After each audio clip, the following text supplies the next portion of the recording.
What the fuck is that noise? Is that someone outside?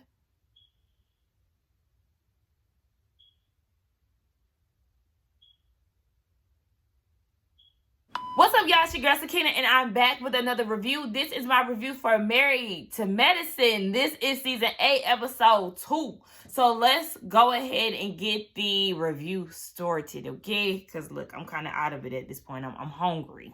I need to hurry up so I can eat, and then I gotta clock into work. But nonetheless, so the episode picks up where it left off down at Dr. Damon's 50th birthday party, and Toya is drunk out of her mind and frustrated. So remember, she said that she felt like this whole kumbaya moment between Simone and Heavenly was fake, and that they made up in New York and that was fake. So, you know, if you feel that way, that's fine, Toya. That's okay. However, you doing way too much.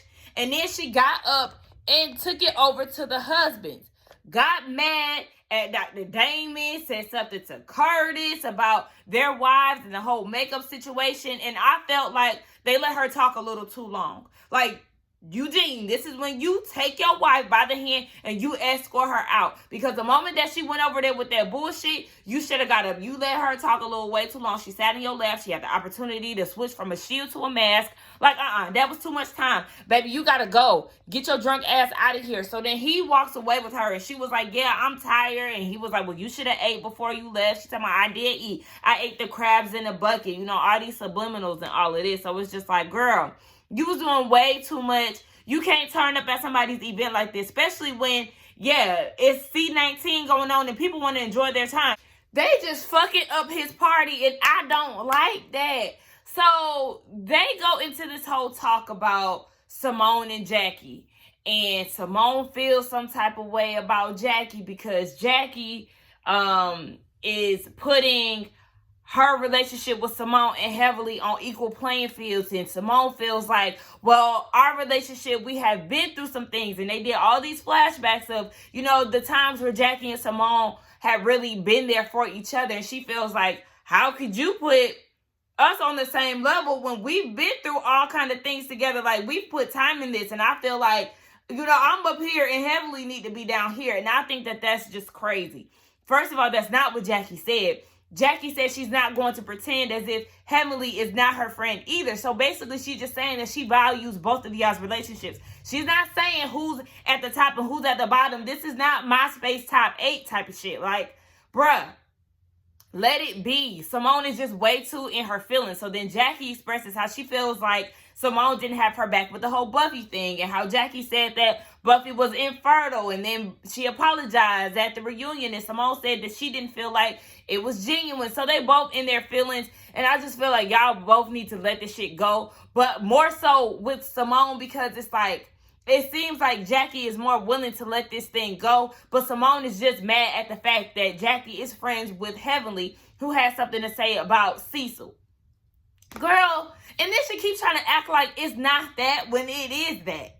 She telling Heavenly, oh, I don't have a problem with you, but you do. So before she even told Heavenly that, she gets up, she's crying, she's in her feelings, she walks away. So then Cecil is trying to calm her down, and, you know, she's basically ready to leave. So she goes and tells the girls, that she's getting ready to go, but then she sits down, and then that's when she was like, Heavenly, I don't want it to seem like I have an issue with you. And Heavenly was like, well, yeah, I think that, you know, I thought we had ironed out our issues, but apparently not, because then they bring up the whole issue about Cecil saying whatever he said, and not with Heavenly.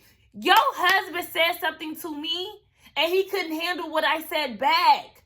Let it go, Simone. Let it the fuck go, for real. Like, you really out here looking like a little ass kid, pouting because you don't have your friend, and you can't handle sharing your friend. This is what this is all about, and it's too much. It's too much. So then Heavenly get up, Simone get up, they start cussing each other out, and I mean, it was a lot. I feel like Heavenly shouldn't allow Simone to get her to that point, but at the same time, I'm not mad at Heavenly for going there, because it's like, bitch, we here again. We here again. I already done let you know that your husband was in the wrong. Keep your husband away from me. Now, it was a dig when she said maybe we got two different type of men. Like, Heavenly, you need to chill. You need to chill. So they end up leaving, and Dr. Damon had to calm Heavenly down, you know, the way that he is. He's a very level-headed man, and I love that. I was with Contessa, too, when she was like, look, I'm just trying to be the pretty girl at the party. Why I always got to be the bouncer? And she is. When they did the flashback, she stayed breaking up some shit, and it's a lot because they really didn't have to take it there. So his party is just gone all the way left. Now, y'all know I too much don't care for Miss Toya Jones. You know, she has her likable moments, but for the most part, she get on my nerves. But I did enjoy this scene looking at her with her baby boys. You know, I like the fact that she is understanding that, yes, when you do move to certain suburban areas, there may be, okay, because look, Black people, we everywhere, okay? But there may be instances where you may not be represented to the fullest as far as, you know, Black people. So she realized that with the school that her kids were going to, so she moved them up out of there, because that's something that's very important to me. And I give my best friend grief all the time because she lived up in the suburbs too, where it's a lot of white people, okay? And I always joke with her like, girl, your son gonna be a little white boy, okay? You want to be up there with the white people so bad. You know, I kid with her all the time, but that is something that's very important to me.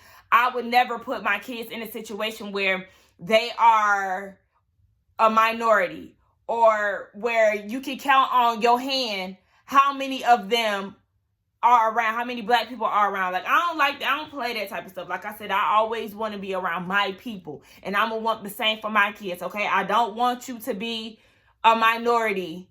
We already are a minority in this country, but in group settings and shit like that, you will not be, okay? At home, you will not be. At school, you will not be. At work, I hope you wouldn't be. You know what I'm saying? Like, I always want my kids to have us around them. Y'all thought my camera keep moving, so I'm probably like up and down. Like, it's getting on my nerves. But anyway, we see that Dr. Scott and Dr. Contessa, they're on their way to their new office. So they're sharing a building. They're opening up a new practice together. I don't know if it's close to their house or not, because Dr. Contessa was running and he was driving, and they was like trying to race to the office. So maybe they live close to it. But nonetheless, I was very proud to hear that. You know, y'all, I just love things like that. 2 Black doctors opening a new practice. However, they have stopped going to counseling. And that's because Dr. Scott felt like they could improve their, improve their communication without that. And to me, that just sounds like he probably, and I'm just assuming, this is just what it was giving me, especially with that flashback.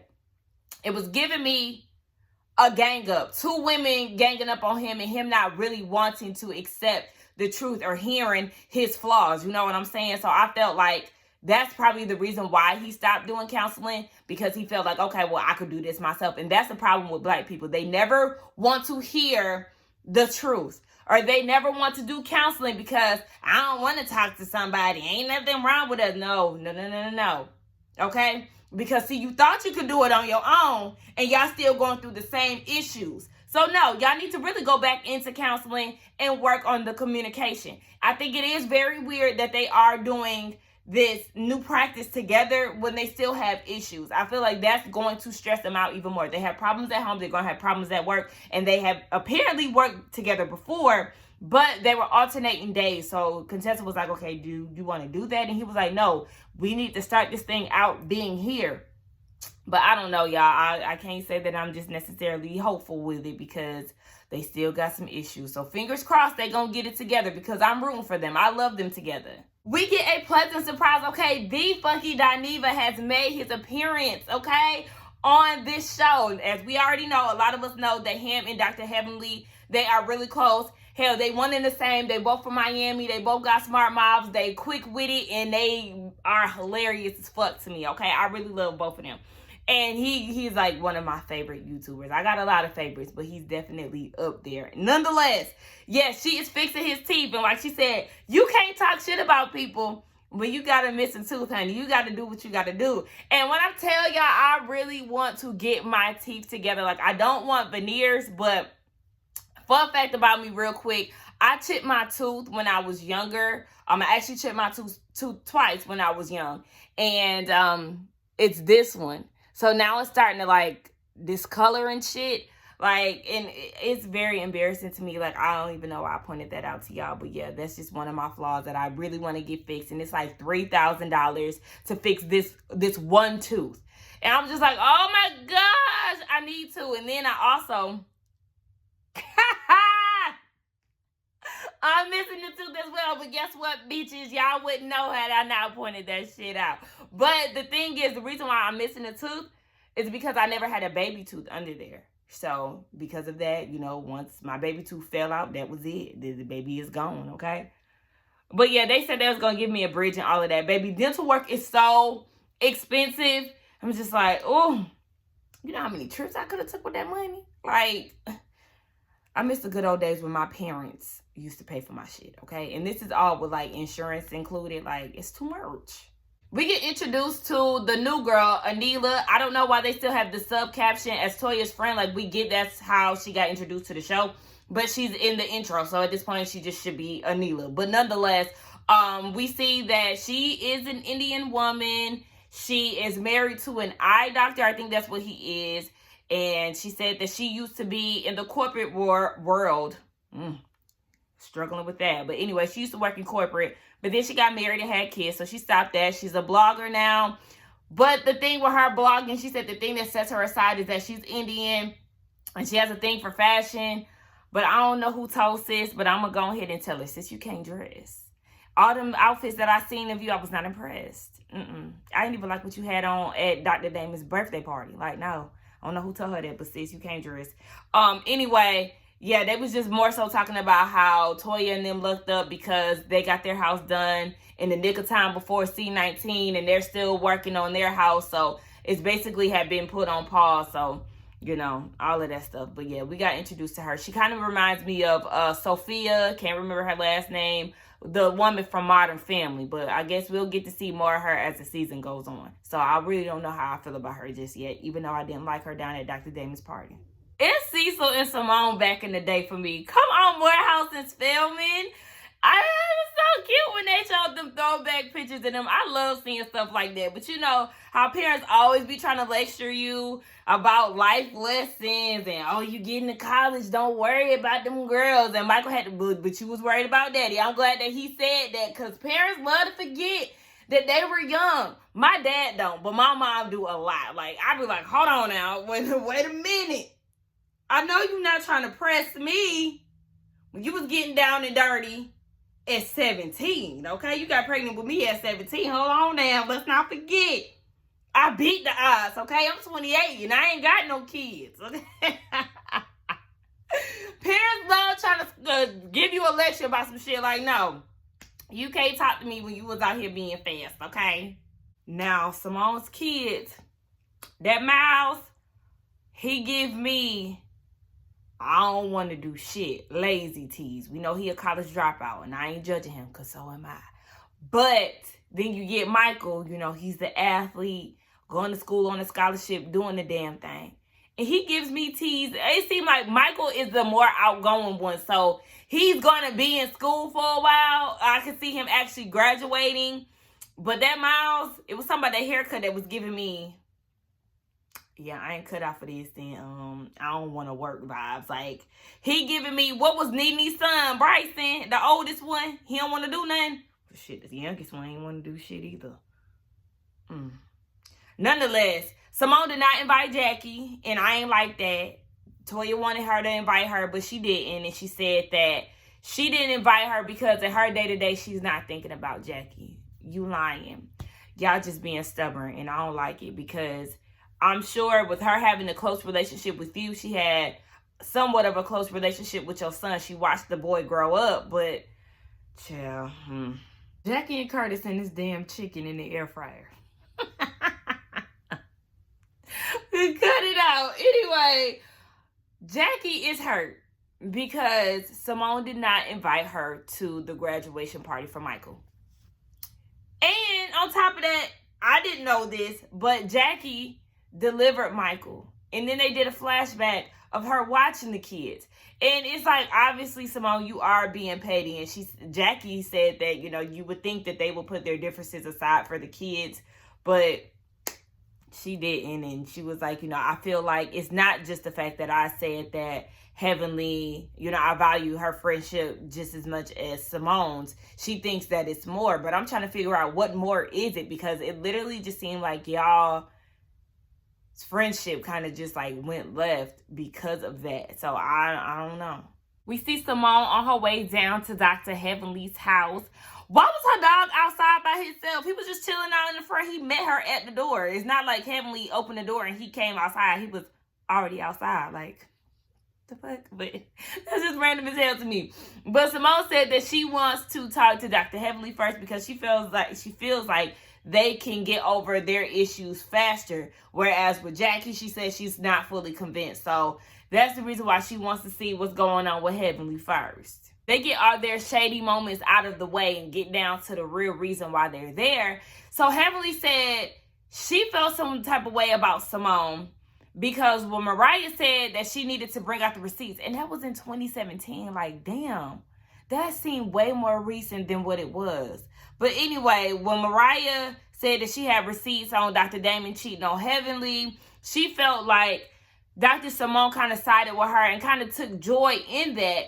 And she felt like those tweets that were from Cecil was really from Simone. So Simone was like, I could understand that and I received it. I could see why you would think that. Simone said with the social media game, everybody saying this, and that, eventually it starts to accumulate and build up. And that's kind of what happened with her and Jackie. So obviously there's some feelings being harbored. But Heavenly said, we want to squash this beef. We don't want to look backwards. She said that she's going to allow her actions to show instead of saying that, it won't happen again and all of that. So I could appreciate that. Hopefully we don't have to talk about these tweets no more because I'm tired of it. Simone asked about Jackie. And Dr. Heavenly is saying that she's doing good and how they need to talk. And she wants to be open and honest about her. She says she has nothing to lose. Dr. Simone said this. She has nothing to lose in regards to being honest. So they need to go ahead and have this talk. Y'all act like y'all don't care, but every time y'all talk about each other, y'all crying. Like, obviously y'all miss each other, and this just is what it is. Like, come on now, hurry up with this makeup. Bitch. Her dog, Dr. Heavenly dog. They see the dog messing around, they trying to, don't worry about him. Then she thought he was peeing on the carpet. He had a squirrel in his mouth, y'all. When I tell y'all, I would have panicked. I would have been calling all kind of names, trying to get somebody to save the squirrel. Probably beat my dog upside the head to stop biting the squirrel. Like, oh my God. That shit was so funny to me. It's funny, but it's scary at the same time because I remember my cat. I had a cat, and I seen the cat outside. She used to run outside all the time. She was outside, and she walked past the window, so I looked. She had a chipmunk in her mouth. And when I tell y'all, my heart dropped and it started racing. And I panicked and I hit the door, the window, and the squirrel dropped out of my cat's mouth. But it was a chipmunk. But the chipmunk was limping. It was injured. My cat was about to eat that damn chipmunk. I want to keep saying squirrel. But oh my gosh, like, that shit had traumatized me. And it gave me flashbacks. But anyway, that was the end of the review, y'all. Let me get out of here because I really got to use the bathroom real bad drinking all this damn tea. Let's get down in the comments and talk. I know this felt kind of rushed for me. I feel like both of my reviews were rushed. But nonetheless, let's get down in the comments and talk. Don't forget to like, comment, and subscribe to my channel. And I will see y'all in the next one. Bye.